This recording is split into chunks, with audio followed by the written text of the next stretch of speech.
À la une de l'actualité, Jésus-Christ est ressuscité. Les chrétiens fêtent l'événement ce dimanche après 40 jours de jeûne. Célébration de la Pâque dans les paroisses, églises et temples. Le Kenya célèbre, lui, la Pâque dans le chagrin après l'attaque de Garissa qui a fait 148 morts. Depuis le Vatican, le pape appelle à la prière pour les étudiants qui ont péri dans cette attaque. Message du pape François pour marquer la célébration de la Pâque. La Pâque qui coïncide avec le Sahara, le salon de l'agriculture et des ressources animales ouvert à Abidjan il y a 72 heures et déjà des retombées pour les chercheurs et les paysans que vous allez voir dans quelques instants. Bonjour et bonne fête de la Pâque à tous. Il est inventeur, concepteur d'un logiciel de gestion universelle. Koulibaly Djibril, ingénieur, informaticien et inventeur, est notre invité ce dimanche. Mais avant d'échanger avec lui, intéressons-nous à ce qui fait l'actualité aujourd'hui, la célébration de la Pâque. Les chrétiens fêtent la résurrection du Christ dans les églises et autres temples. Événement marqué par des messages de paix en Côte d'Ivoire. Ambiance et commentaires, Patricia Oumouetia. Par un temps radieux et frais, les fidèles catholiques se pressent vers la paroisse Notre-Dame de l'Incarnation pour participer à la messe de la résurrection du Christ. Avec cette résurrection de Jésus, nous demandons à Jésus de ressusciter nos cœurs pour que nous partions vers l'autre. Et l'autre, c'est notre prochain. Et aujourd'hui, nous demandons au Seigneur la vraie réconciliation du cœur. Il est mort, on a vécu un moment très difficile, il ressuscite, on ressuscite avec lui. C'est-à-dire on a souffert avec lui et on rentre dans la gloire avec lui. Aujourd'hui, on peut répéter ces paroles: ô mort, où est donc ta victoire?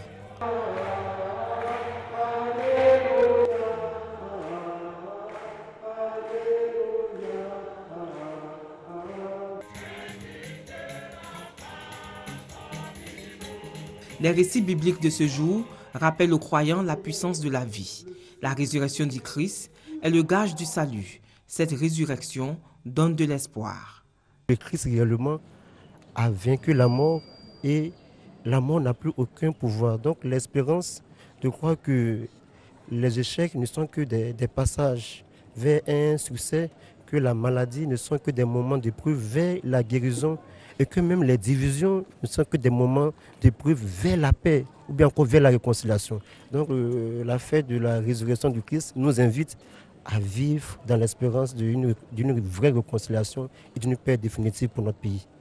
C'est pourquoi la fête de Pâques, célébrée par une messe solennelle, est le sommet du calendrier liturgique chrétien. Ce jour d'allégresse est marqué dans les églises par la couleur blanche ou dorée, symbole de joie et de lumière. Le Kenya, pays chrétien à 80%, célèbre, lui, la Pâque dans le chagrin. Les messes données à travers le pays sont largement dédiées aux personnes tuées jeudi à l'aube sur le campus de l'université de Garissa. Dans cette épreuve, le pays a le soutien du pape qui, depuis Rome, appelle à la prière pour ses étudiants chrétiens tués au Kenya jeudi dernier. Le Kenya qui entame à partir d'aujourd'hui 3 jours de deuil national à la mémoire des 148 victimes. Ici à Abidjan, les catholiques renouvellent la promesse de leur baptême. Des cérémonies solennelles et pleines de symboles ont marqué la veillée pascale. Les temps forts avec Serge Kolia.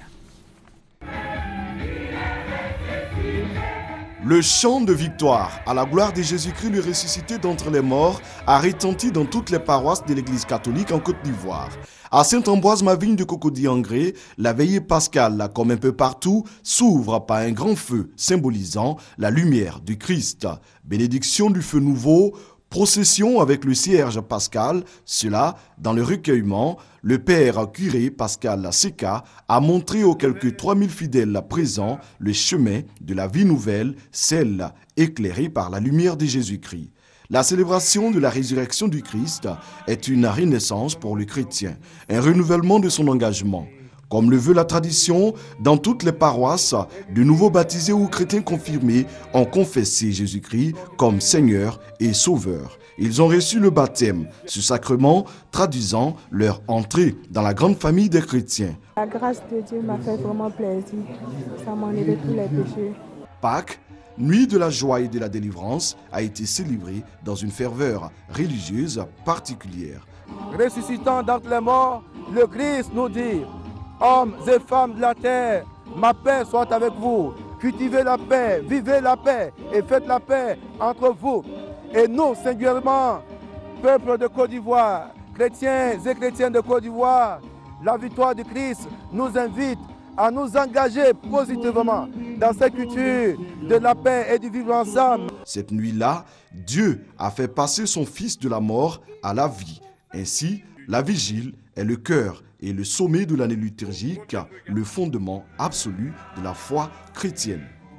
Dansons pour notre Dieu et Seigneur Jésus-Christ, victoire, Jésus est ressuscité. Disons que la Pâque est tout à la fois une célébration religieuse, c'est aussi une belle occasion de festoyer, une belle occasion de retrouvailles. Et en Pays baoulé, la tradition a une fois encore été respectée. Les populations du centre ont effectué nombreux le déplacement dans leurs villages respectifs. Ceux qui n'ont pas pu partir ont fêté à Abidjan. Nos reporters Godefroy Okambawa et Guillaume Zéré ont rencontré une communauté baoulée à Yopougon. Leur élément est commenté par Léon Brou. Ne vous y trompez pas, nous ne sommes pas à Toumoudi, encore moins dans un village du centre de la Côte d'Ivoire. Nous sommes à Abidjan, dans la commune de Yopougon. Ici, loin de leur terre, les partisans de Pakinou ne boudent pas leur plaisir.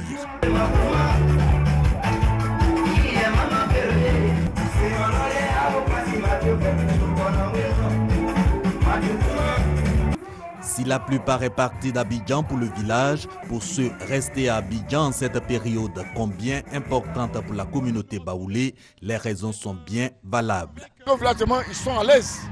Mais le lundi, quand ils vont tout le monde fâché, ils doivent venir travailler mardi. Voilà, tu vois, nous on allait ici. Et pour créer les conditions, tout le monde y a mis du sien. On est venu, ça ne donnait pas trop, mais maintenant ça va, ça marche. Avec les artistes, on met à la disposition de tout ce public qui vont venir, comme on a l'habitude de le faire, pour égayer ce public-là.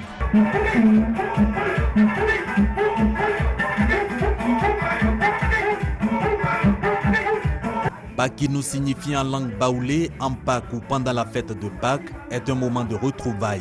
Il est consacré aux réjouissances populaires et à des rencontres d'échange en famille ou en association. Pâques 2015 dans le Bélier, ce n'est pas que festif. Le conseil régional a initié une série d'activités au rang desquelles un panel portant sur l'impact des changements climatiques dans le domaine du secteur agricole. Franck Quadio.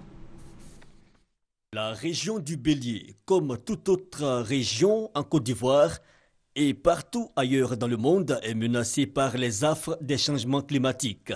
La Pâque Pakinou 2015 est la période jugée propice par le Conseil régional pour sensibiliser les populations sur la question. Le panel est le moyen trouvé. Profiter de ce rassemblement de personnes pour insérer des thèmes innovants, des thèmes d'actualité, puisque la problématique environnementale est d'aujourd'hui. Des attentes donc certaines, les questions de l'emploi vert, de la valorisation des déchets organiques, entre autres développés par 3 experts. Pour le directeur général de l'environnement, il y a cependant des solutions envisageables qui nécessitent forcément la volonté des populations. Une agriculture moins dévoreuse d'espace, c'est-à-dire sur une petite parcelle, on peut avoir un rendement important. Et aussi, il y a l'utilisation des engrais.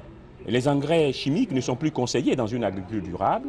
Nous avons jugé utile de favoriser cet aspect en demandant à la population des 4 départements de mettre à la disposition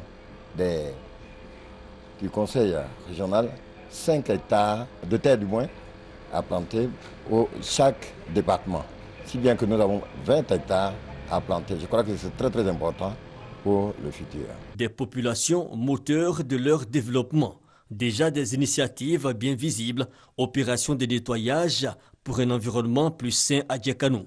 Des actes qui devraient perdurer dans le temps. Les chocolatiers célèbrent eux aussi la Pâque aujourd'hui et c'est au Sahara, le salon de l'agriculture et des ressources animales, forum ouvert depuis 3 jours à Abidjan. Et dans le cadre du Sahara, le président de la République reçoit certaines personnalités. C'est le cas du directeur général de la FAO, le Fonds des Nations Unies pour l'alimentation et du directeur général de l'Organisation mondiale de la santé animale. Les deux hommes ont été reçus par le chef de l'État. La synthèse de ces deux audiences avec Viviane Aimé. Le gouvernement ivoirien a tout le soutien de la FAO, le Fonds des Nations Unies pour l'alimentation. Le directeur général, José Graciano da Silva, a discuté avec le président de la République, Alassane Ouattara, des programmes que la FAO est en train de mettre en œuvre avec le ministère de l'Agriculture ainsi qu'avec celui de la production animale et des ressources halieutiques. Nous avons discuté de la production de riz que nous voulons vraiment intensifier et également de l'éradication de la peste des petits ruminants comme décidé pendant la conférence qui s'est tenue ici ces derniers jours. Vous savez que c'est une maladie très importante et il faut absolument arriver à l'éradiquer, pas seulement en Côte d'Ivoire mais de façon globale. J'ai également invité le président de la République à venir visiter la FAO à son siège à Rome et il m'a confirmé qu'il allait considérer la première opportunité pour le faire. L'OIE, l'Organisation mondiale de la santé animale, compte elle aussi apporter son appui à la Côte d'Ivoire pour le développement de sa production animale. Son directeur général, Bernard Vallée, qui vient de participer à la conférence mondiale sur le contrôle et l'éradication de la peste des petits ruminants qui vient de se tenir du 31 mars au 2 avril ici à Abidjan, a exprimé au président de la République ses félicitations pour le succès de cette réunion d'Abidjan. Cette conférence mondiale a lancé la campagne mondiale d'éradication. Elle a adopté les méthodes scientifiques pour le faire. Et tous les partenaires financiers au développement qui étaient là également ont exprimé leur appui. Donc c'est un grand succès et on s'en félicite. On a également évoqué le potentiel de la Côte d'Ivoire pour les productions animales et halieutiques et les déficits actuels d'approvisionnement et donc l'intérêt majeur de développer ces productions dans ce pays. Et notre organisation, bien entendu, souhaite accompagner la Côte d'Ivoire. C'est dans notre mandat. Nous avons des ressources destinées à cela. Et donc, j'ai confirmé tout notre appui à la Côte d'Ivoire pour lancer des programmes, notamment l'analyse de la conformité de la Côte d'Ivoire aux normes internationales de qualité des services vétérinaires, des laboratoires, la santé des animaux aquatiques destinés à l'aquaculture. Et donc nous allons renforcer cette coopération et nous espérons que ça portera rapidement ses fruits.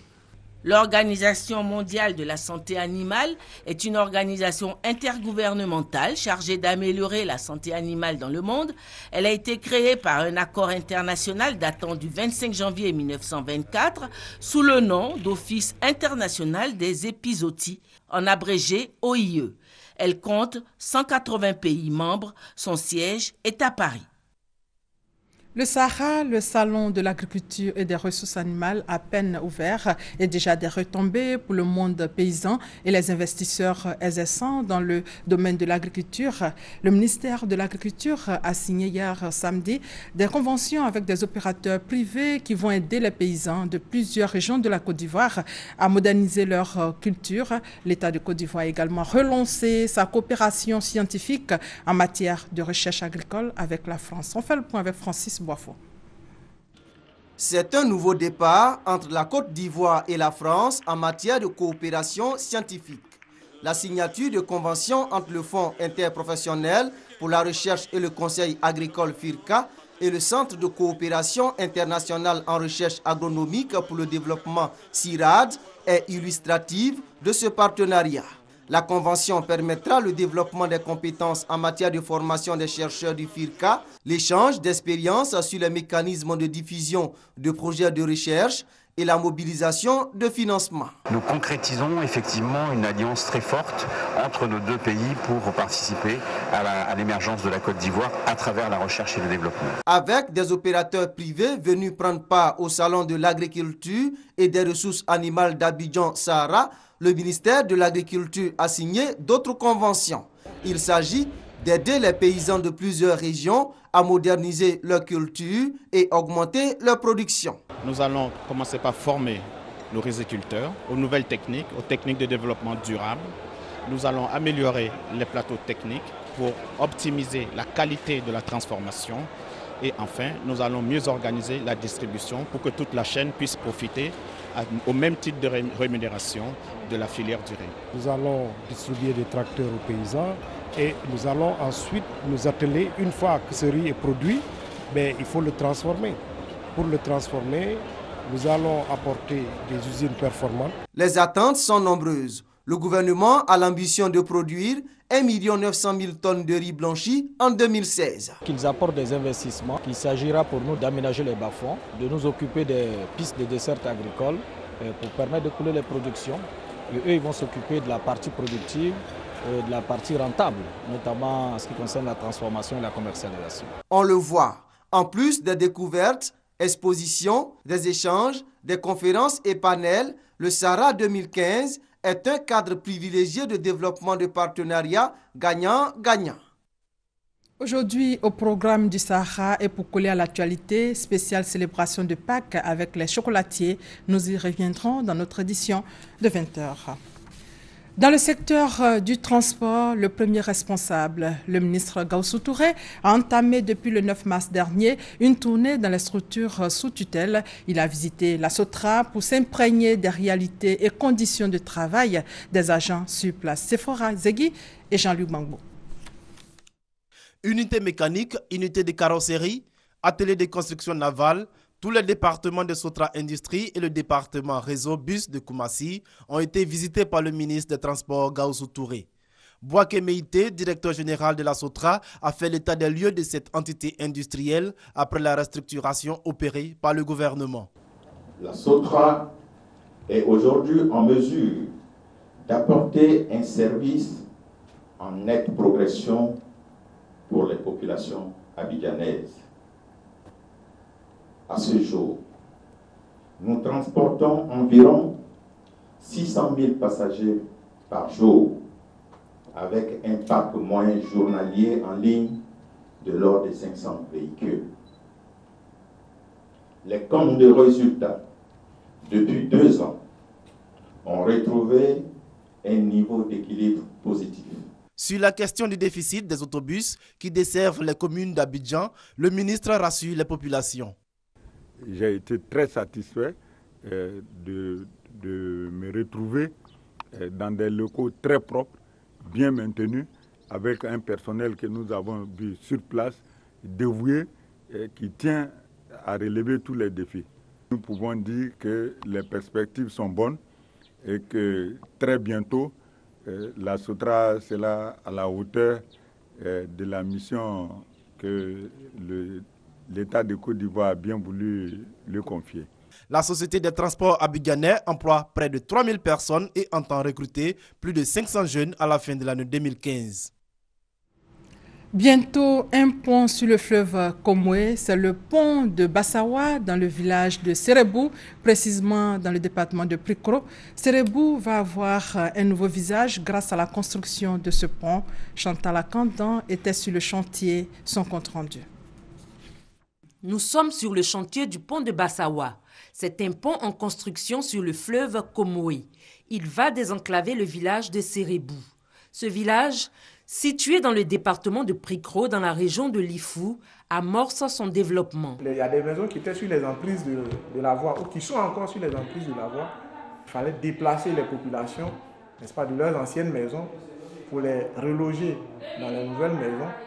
Donc, on a pris le plan de lotissement du village et les propriétaires des anciennes maisons ont pu indiquer des lots sur lesquels ont été bâties de nouvelles maisons qu'on doit réceptionner très bientôt. Jusque-là, aller d'une rive à une autre, les usagers ont recours aux pirogues et à un petit bac.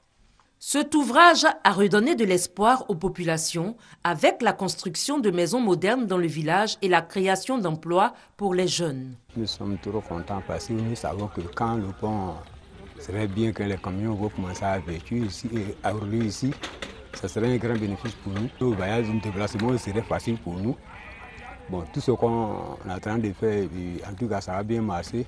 Et puis le coin aussi est développé parce qu'avant, ça n'était pas comme ça. Quand l'eau là monte, il y a des moments quand ça arrive, on arrête au moins 2 mois. Pourquoi? Parce que l'eau est montée, on ne peut pas faire le traverse. Bon, ça entraîne que le câble était dans l'eau, donc ça ne peut pas traverser. Le pont de Bassawa va favoriser les échanges commerciaux et culturels entre plusieurs régions, celles de l'Ifou, du Hambol, du Gbeke et du Gontougo. Ce pont est réalisé par un groupe portugais. C'est un pont avec 150 mètres, 4 travées de 38 mètres chaque. Il y a à côté 2 kilomètres de route de chaque côté du pont. Les travaux avancent normalement. Nous avons l'espoir que jusqu'au milieu de juin de 2015, le chantier sera terminé. Ce projet de la construction du pont de Bassawa s'inscrit dans le cadre du plan d'urgence de renaissance des infrastructures de Côte d'Ivoire, PRICI. Les travaux ont démarré en janvier 2014. D'un coût global d'environ 5 milliards de francs CFA, ce pont est cofinancé par l'État de Côte d'Ivoire et la Banque mondiale. Pricro est aussi une zone agricole qui souffre d'un manque d'infrastructures. Mais après la visite d'État du président de la République, Pricro a entrepris des travaux. Focus sur Pricro et c'est encore avec Chantal et Ouma Akanda. Pricro, situé dans la région de l'Ifou, est érigé en département depuis 2005. À 320 km d'Abidjan et à 72 km de Daoukro, Pricro compte plus de 70 000 habitants, avec 5 sous-préfectures, dont celle de Anianou non fonctionnelle. La population de Pricro est constituée de l'ethnie Ano ou les Anofoué. Plusieurs autres communautés y vivent en parfaite harmonie avec les autochtones. Avant de devenir les agriculteurs cultivateurs qu'ils sont aujourd'hui, les Anofoué furent successivement guerriers et chercheurs d'or. Ce département fait partie de l'ancienne boucle du cacao, donc une zone fortement agricole. On y trouve des cultures vivrières comme la banane plantain, le riz, l'igname, l'arachide, le manioc, et des cultures de rente, le cacao, l'hévéa et l'anacarde, dont la production annuelle s'élève entre 2000 et 4000 tonnes. Pricro souffre d'un manque d'infrastructures. Les travailleurs se logent difficilement. Les infrastructures hôtelières sont quasi inexistantes. Le téléphone fixe ne marche pas. Pricro n'a pas de station d'essence. L'hôpital général est en chantier. Le département compte un lycée privé, un collège moderne et 6 écoles primaires. Pricro rencontre des problèmes d'électricité et d'adduction d'eau dans les villages. À la faveur de la visite du chef de l'État dans la région de l'Ifou, en septembre 2014, des travaux de bitumage des artères principales ont été entrepris et se poursuivent encore. Autre sujet, le Club des Amis de l'Excellence est un groupement qui milite en faveur d'une jeunesse ivoirienne bien formée et responsable. Ce club a entrepris depuis le 31 mars une tournée à travers la Côte d'Ivoire pour véhiculer à la jeunesse et aux acteurs du système éducatif la nécessité de la culture de l'excellence. L'étape de Toumoudi avec Guillaume Zéré et Jean-Louis Bangou. L'émergence de la Côte d'Ivoire ne peut se faire sans la contribution de la jeunesse. Cette certitude est du Club des Amis de l'Excellence. Son bâton de pèlerin en main, la présidente Marie-Trinity Yao sillonne depuis le 31 mars la Côte d'Ivoire pour engager la jeunesse ivoirienne dans le processus de développement.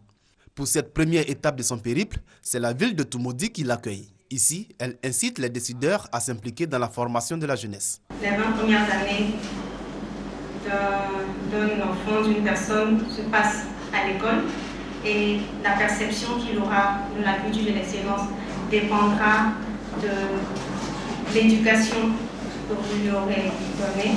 Donc, je souhaite vraiment que le système éducatif devienne le partenaire de l'association. Faire de la jeunesse un outil au service de la nation, une conviction partagée par les autorités politiques au nom desquelles l'UNESCO, l'Organisation des Nations Unies pour l'éducation, la science et la culture. Présent à cette cérémonie, son responsable a fait mention du soutien de son institution au projet du Club des Amis de l'Excellence. L'UNESCO ne peut pas rester en marge d'une telle initiative. L'excellence, c'est vraiment notre fort. Le Club des Amis de l'Excellence est un groupement qui poursuit l'idéal d'une jeunesse scolaire et estudiantine bien formée, excellente et apte à assumer ses responsabilités. Cette campagne de sensibilisation dans la région du Bélier, qui a débuté depuis le 31 mars, va sillonner, outre Toumoudi, les villes de Djekano, de Didiévi et de Tiébissou. En politique, meeting de la secrétaire exécutive chargée des femmes du PDCI à Boaké. Ce meeting avait pour objectif de sensibiliser et remobiliser les militants, particulièrement les femmes, autour de l'appel de Daoukro et des audiences foraines. Alexis Ouedraogo pour plus de détails. Partout où il est entendu, il fait l'unanimité des militants. C'est au tour des militants de la région du Béquet de manifester leur adhésion à l'appel de Daoukro. Cet appel a été l'un des points du meeting de la secrétaire exécutive des femmes du PDCI à Boaké. Kouma Karidja a expliqué les raisons de cet appel fait par le président Bédié. Je vous exhorte donc à faire toute confiance au président Henri Konan Bédié et à son jeune frère, le président Alassane Ouattara, qui ont démontré plus d'une fois à la face du monde qu'ils sont des hommes de parole, dignes de foi, dans leur volonté commune de conduire dans la paix de bateau d'Ivoire vers l'émergence en 2020. Mais avant 2020, elle a exhorté les militants sur l'importance des audiences foraines en cours. Le devoir de tout militant, c'est de donner sa voix pour élire son candidat. N'attendez donc plus et faites-vous enrôler pour avoir vos papiers afin d'offrir en 2015 aux élections présidentielles une victoire écrasante dès le premier tour au candidat Alassane Ouattara. Kouma Karidja Kone a aussi informé les militantes de l'UFPDCI que la structure est désormais divisée en deux parties, l'UFPDCI urbaine et l'UFPDCI rurale. Ceci répond à un objectif simple, mieux encadrer les femmes du parti. Voilà, c'était là le meeting de la secrétaire exécutive chargée des femmes du PDCI à Boaké. En santé, le Fonds national de lutte contre le sida passe à l'offensive.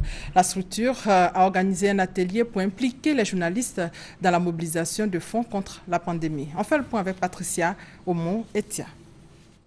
Créé en 2004 par l'État de Côte d'Ivoire pour améliorer et pérenniser le financement des activités de lutte contre le sida, le Fonds national de lutte contre le sida a déjà apporté son appui à plusieurs organisations de lutte contre le sida, à l'équipement de centres de santé et au financement de projets et micro-projets au profit des personnes vivant avec le VIH-Sida. Aujourd'hui, les financements se raréfiant, cette institution étatique est en quête davantage de ressources pour couvrir les besoins nationaux. C'est l'objectif du présent atelier de formation organisé en partenariat avec le réseau des professionnels des médias, des arts et des sports engagés dans la lutte contre le sida et les autres pandémies en Côte d'Ivoire, REPMACI. Selon le président de ce réseau, Bamba Youssouf, les hommes et les femmes des médias peuvent à travers leurs écrits et productions amener les populations à investir dans la riposte nationale au VIH en contribuant à la collecte de fonds. Pour la directrice du Fonds national de lutte contre le sida, Dofou Marguerite, faire face aux besoins nationaux de prévention et de prise en charge nécessite de mobiliser environ 30 milliards de francs CFA par an. Voilà pourquoi le conseiller technique chargé des ONG au ministère de la Santé et de la lutte contre le sida, Kwame Désiré, a encouragé les journalistes à s'investir davantage dans l'information sanitaire au profit des populations. Parlons maintenant cohésion sociale. L'état-major des forces républicaines de Côte d'Ivoire continue sa caravane de paix et de réconciliation à Abidjan et à l'intérieur du pays. Il s'agit de mener des actions sociales et des activités socio-éducatives dans le but de renforcer la fraternité et la cohésion entre civils et militaires. 32e étape de cette caravane avec Abou Sanogo. Promouvoir la réconciliation nationale et la cohésion sociale, renforcer les liens armées-nation. Ce sont les objectifs majeurs de la caravane initiée à Daloa par les forces républicaines de Côte d'Ivoire, avec l'appui de l'ONUCI, l'opération des Nations Unies en Côte d'Ivoire et le parrainage de Maître Kossougro Seri Émile. Des activités pour consolider l'unité entre civils et militaires ont été menées 3 jours durant. La distribution d'eau potable par l'ONUCI dans plusieurs quartiers a été une des articulations de cette caravane qui a déjà sillonné 22 localités de la Côte d'Ivoire. Nos frères d'armes de la Côte d'Ivoire nous ont sollicités parce que ça participe à la cohésion nationale. Le sport, facteur de rapprochement, était à l'honneur à travers un tournoi de Maracana remporté par les civils du Maracana Club de Daloa. Le sport est un facteur de rassemblement, donc nous pensons qu'avec ce module, nous pouvons rassembler et nous pouvons aller vers la population pour effacer cette méfiance entre nous et elle et vraiment prôner la cohésion sociale. Pour le parrain, ces journées vont davantage installer la confiance. Nous avons ici le 2e bataillon de Côte d'Ivoire. Nous avons une légion militaire. Nous avons une région de gendarmerie, nous avons une préfecture de police, nous avons une école de gendarmerie à Daloa, à Torobé. Et je vous dis que c'est une véritable satisfaction pour nous de constater que les hommes en armes, qui d'habitude sont au devant des hostilités, se mettent ensemble pour cultiver la paix. Donc ça donne une satisfaction morale, physique pour nous de constater que l'homme détenu lui-même œuvre pour le retour de la paix. Maître Kossougro Seri Émile a promis poursuivre ses actions dans la droite ligne de la vision du chef de l'État, Alassane Ouattara, c'est-à-dire favoriser le vivre ensemble en Côte d'Ivoire.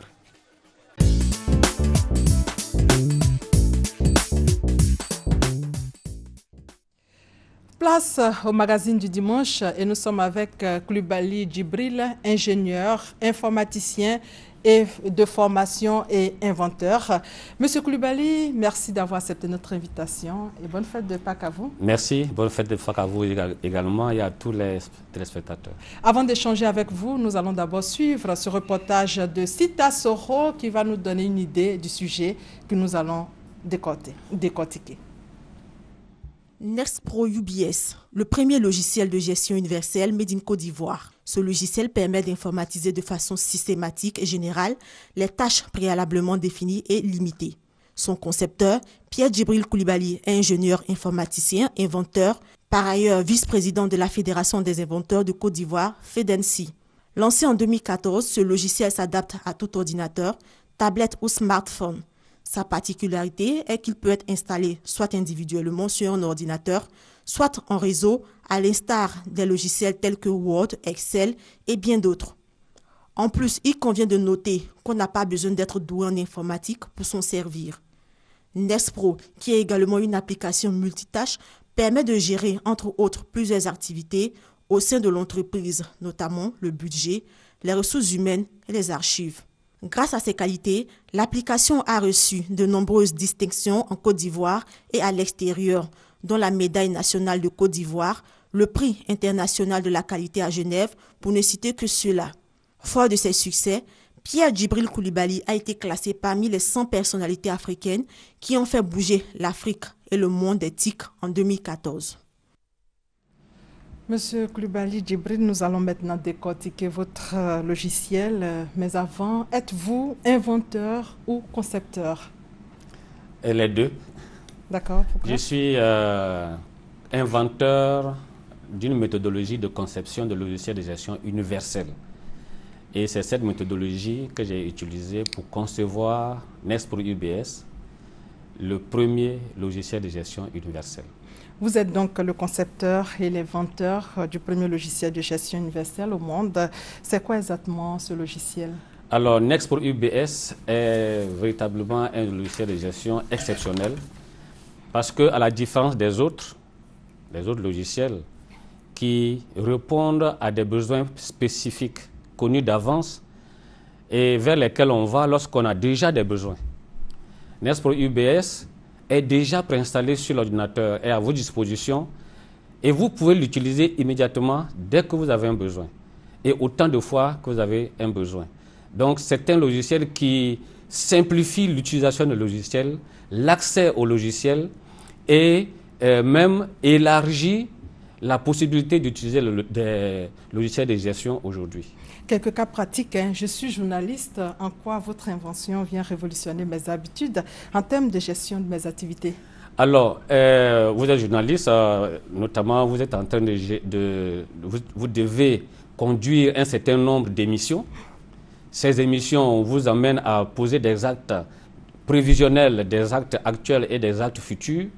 Et l'ensemble de ces actes que vous devez poser, vous devez avoir une saine maîtrise de tous ces actes-là en termes d'exigence de délai, en termes quelquefois de coûts et en termes de disponibilité personnelle et de collusion entre les différentes activités. Donc, Nexpro peut vous permettre d'organiser cela. Nexpro a en son sein un agenda. Et cet agenda est fait pour vous relancer, notamment quelques jours avant, disons selon votre exigence personnelle, à être relancé. Donc, vous travaillez avec le logiciel de gestion en partenariat. Il vient vous soutenir dans votre activité quotidienne. Nous allons encore prendre un autre cas pratique pour mieux comprendre. Et là, vous avez votre ordinateur. Prenons le cas de l'école. Vous pouvez nous montrer ici. Alors, le cas de l'école, par exemple, ici, bon, là, j'ai déjà le cas de l'administration, mais je vais aller sur un cas. Non, on peut aller sur le cas de l'administration. Alors, le cas de l'administration, par exemple, j'ai ici affiché la gestion de courrier. Gestion de courrier. Ce qui est un problème. Alors, la gestion de courrier, qu'est-ce que Nexpro permet de faire? Nous avons structuré Nexpro, un domaine que nous avons appelé administration et une situation gestion de courrier. Et il y a d'autres situations qui sont dans ce domaine administration, telles que l'informatique, le cabinet, le secrétariat, etc. Concernant le courrier, il y a une structuration de Nexpro au niveau des différents organes qui reçoivent et qui émettent des courriers. Et ces différents organes qui émettent et qui reçoivent, les différents actes qu'ils posent sont traduits ici en termes d'émission et de réception. Et parallèlement, vous pouvez suivre les destinataires, les émetteurs, les sujets, les différents sujets, les différentes situations de chaque courrier. Et à la fin, on a une panoplie, et ça c'est Nexpro qui le donne, ce n'est pas vous qui le cherchez vous-même. Nexpro peut vous donner accès à une liste d'états, un certain nombre d'états. Alors ici, je vous ai dit qu'il y avait un agenda. C'est comme ça que l'agenda réagit. Il y a une tâche qui doit être réalisée. Donc, elle est en retard et Nexpro nous relance. Et là, nous allons passer maintenant à l'école. Vous avez l'école sur votre ordinateur? Oui, il y a l'école. Il y a une panoplie de domaines que vous avez là. Vous cliquez sur collège. D'accord. Et le collège fait l'objet, dans le cas que nous avons ici, de plusieurs situations. La gestion des inscriptions. Nous avons la gestion de la scolarité et la gestion financière, par exemple. Lorsque vous prenez l'intendance, qui est la gestion des inscriptions, vous avez les élèves, chaque élève prend des engagements et les versements viennent équilibrer un peu les engagements. Le problème de l'intendance, c'est de couvrir les frais de scolarité. Et quand vous passez, donc ici, Nexpro va vous aider à relancer les parents automatiquement. En fonction des engagements qui ont été pris par chaque parent, Nexpro va vous relancer, va vous sortir des fiches de relance et ça c'est une question de minutes. Donc ça accélère le travail. Est-ce qu'on peut avoir une idée du coût avec tout ce travail? Alors Nexpro UBS, c'est un logiciel qui est réputé être à la disposition de tous et moins cher. Le plus économique à mon sens au monde. C'est vrai que Nexpro UBS n'est pas encore bien connu, mais nous espérons qu'il sera le logiciel le moins cher que nous aurons, parce que dès que vous l'achetez, vous l'utilisez pour tous vos besoins. Vous n'avez pas besoin chaque fois d'aller faire de nouveaux achats. Il ne génère pas de nouvelles dépenses. Et dans le coût d'achat que nous fixons, qui est vraiment modique, nous y mettons tout le nécessaire pour accompagner l'acquéreur jusqu'à ce qu'il soit totalement autonome pour créer lui-même sa propre gestion. Est-ce que des entreprises ivoiriennes se sont intéressées à votre logiciel? Bon, nous avons eu quelques occasions, que ce soit ici ou bien même en dehors du pays, d'exposer le logiciel. Mais nous étions dans une période de promotion et de vulgarisation, de communication. Mais tout récemment, nous avons eu une sortie lors d'une journée ici en Côte d'Ivoire. Et nous avons eu près de 200 personnes qui ont voulu acheter le logiciel au bout de 3 jours. Donc, les besoins sont là, les gens ont compris qu'on en a besoin. Et justement, aujourd'hui, nous sommes dans une phase où nous avons besoin de tendre la main, que d'autres viennent se joindre à nous pour que nous puissions travailler ensemble à évoluer. Parce que nos moyens sont très maigres.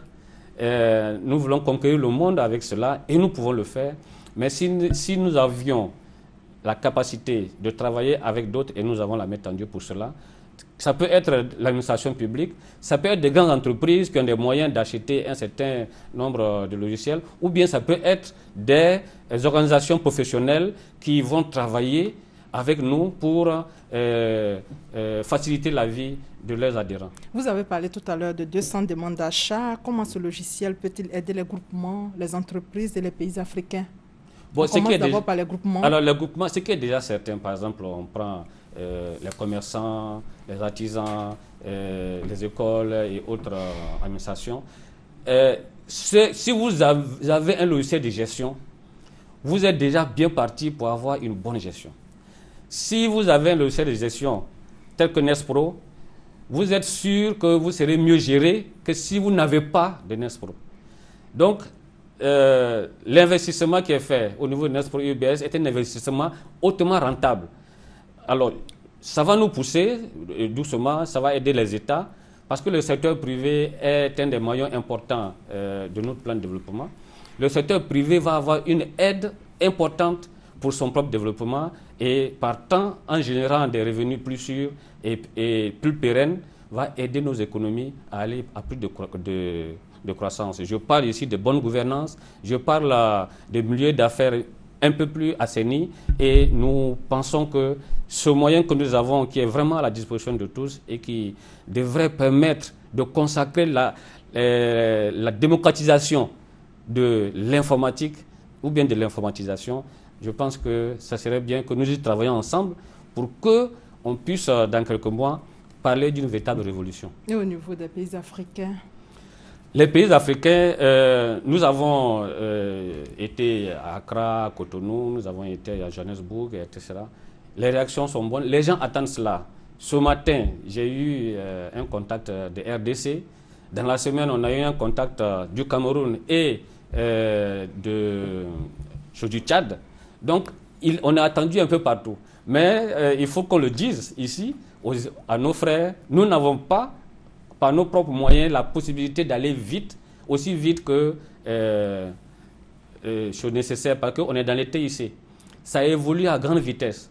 Et ici, quelques années, si nous pouvions nous mettre ensemble, nous allions effectivement faire des grands progrès. Vous êtes attendu par tout le monde. Avez-vous des garanties pour éviter tout piratage?